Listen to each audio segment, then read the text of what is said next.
Hi there from Abu Dhabi. I'm working here with the Aldar Group on the future of retail, and they're actually doing workshops in there at the moment, and I've just finished my keynote and I'm on my way to the airport, and I wanted to make a video about receivership, something that's dawned on me recently that has just absolutely changed my perspective on how I go about creating, expecting, allowing and receiving my future. And it all started off with me speaking with my friend Yossi, who lives in New York. And I'm on my way to go and live in New York, and I need a couple letters and testimonials about what I do and stuff. And I was asking him to put it together, and I was kept apologizing for the fact of putting him out to do these things for me. And he said something incredible to me. He says, by you not allowing me to give you something, it stops me having the opportunity to be generous.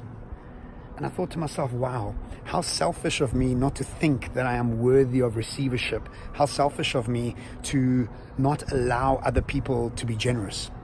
Also, I had a friend who wanted to make me lunch one day, and I was busy, and I thought to myself, no, don't worry, don't make the lunch, it's fine, I'll be fine. But actually I was hungry, and she insisted that she should make my lunch, and eventually I said, yeah, sure, please make me the lunch. And I felt weird that somebody was cooking for me. And I guess this is all my own stuff, but really the thing is that when she arrived at the meal, which was just so delicious and so well made and so much effort had gone into, I was actually giving her an opportunity to be generous. And in my state of receivership, I was able to receive that food without feeling guilty of it. And so the point of the video here is, how much do you think you deserve something? How much do you think you should be receiving something without thinking you're selfish or being a brat about it?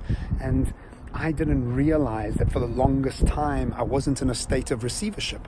I mean, we all know about the law of attraction, but there are actually many other laws that we need to keep focused on. The first one is the law of intention. Where do we want to go? The law of action, meaning that we must do something in lieu of where we want to go. The law of attraction, allowing it to come to us. And that goes into the next law, the law of allowance, allowing something to come to us. But the law of receivership is a very different energetic space, because allowance says, come and go. But receivership says, I'm worthy. And this receivership has totally changed the way I breathe, believe it or not. And thinking that I was breathing deeply before, but focusing on where receivership is in my body was my solar plex. And even now when I breathe into it, the receivership of it that I didn't even realize I wasn't practicing has become such a massive part of this. Anyway, I thought I wanted to share it, and it always helps me sharing these videos, because what it does, it makes the lesson or the teaching or the concept much more solid, because I have to think about it and how I want to put it across in this video.